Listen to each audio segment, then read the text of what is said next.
Look at it this way, Halloween fans. No, you did not get Michael Myers. But you did get to see Tom Atkins' ass.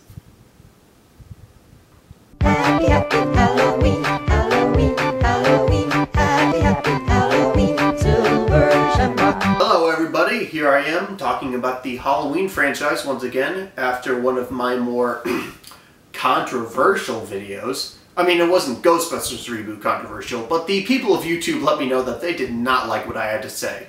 But because I can't take a hint, here I am talking about Halloween 3 Season of the Witch, one of the most underappreciated horror sequels of any franchise. With a horror sequel, you basically run two risks. Either you stick too close to the formula of the original and you end up just becoming redundant, or you deviate too much from it and you alienate the core fan base. Halloween 3 is the definitive example of the latter. Initially despised by critics and audiences, Halloween 3 has only begun to recently amass its rightfully deserved cult following. But people are still pissed off about the damn Michael Myers thing. And never do I hear any criticism lobbied at this movie that does not center solely on the fact that Michael Myers is not in this movie. Because of this, you still see Halloween 3 hovering around the middle point of most people's rankings, if not the bottom. Below sequels like Halloween 2, Halloween 4, even Halloween 5. And while those sequels are enjoyable in their own right, and I do have fun watching them, I don't think they can compete at all with Halloween 3. Most of the sequels just simply recycled the plot of the original, while Halloween 3 takes a bold step forward. Watch Halloween 3 as a standalone movie, and you will see one of the most finely crafted, atmospheric, and chilling horror films that the 80s had to offer. I am not joking. I think this film is superbly made, and it is the best John Carpenter movie that John Carpenter actually did not make. Even more so than Halloween 2. That being said, I do have to admit that I have a soft spot for this type of horror sequel. I like Jason Goes to Hell, and I love Rob Zombie's Halloween 2. So you have to take what I'm saying with a grain of salt. But I would just rather sit through something that's new and fresh rather than sitting through something that's redundant and tired. But either way you look at it, Halloween 3 is still an exceptionally made horror film. Its cinematography and score combine to create a truly chilling and haunting ambiance. We have a very relatable and likable main character played wonderfully by Tom Atkins, and we're given an engaging and mysterious plot that unravels to a very harrowing resolution. And like I said, the sequels aren't awful. I like most of them. I repeat, most of them.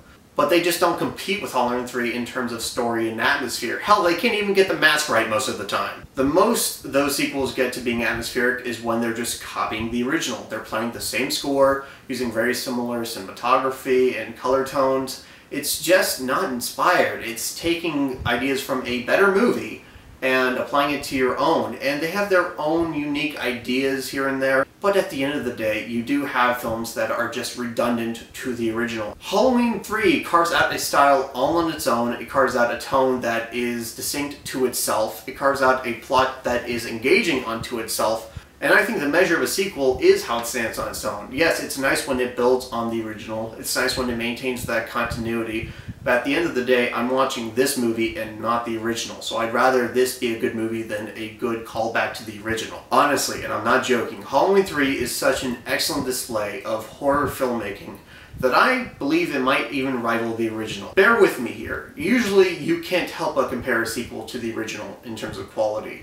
But with this, it's just a given, apparently, that this is inferior to the original because it does not have Michael Myers. But that's not truly judging these films side by side, judging each on their own merits. This has a more enticing plot than the original, it has more engaging characters than the original, and it has even a more sinister villain. Yes, believe it or not, I believe that Colonel Cochran is a more effective villain than Michael Myers. Something about that grandfatherly demeanor he projects while doing all these terrible things, while plotting all these nefarious things. And people talk about Michael Myers being the ultimate evil, but I'm sorry, this guy is trying to sacrifice children. I'm sorry, it does not get more evil than that. That is hardcore. That is messed up, and I love it. I know I sound like an insane person to most of you, but ponder this. Had Halloween 3 come first and the original been a sequel, imagine how disappointed you would have been when they dropped the Silver Shamrock plot in favor of some random psycho in a William Shatner mask. Now, I'm not going to declare Halloween 3 to be the superior film because it does have problems.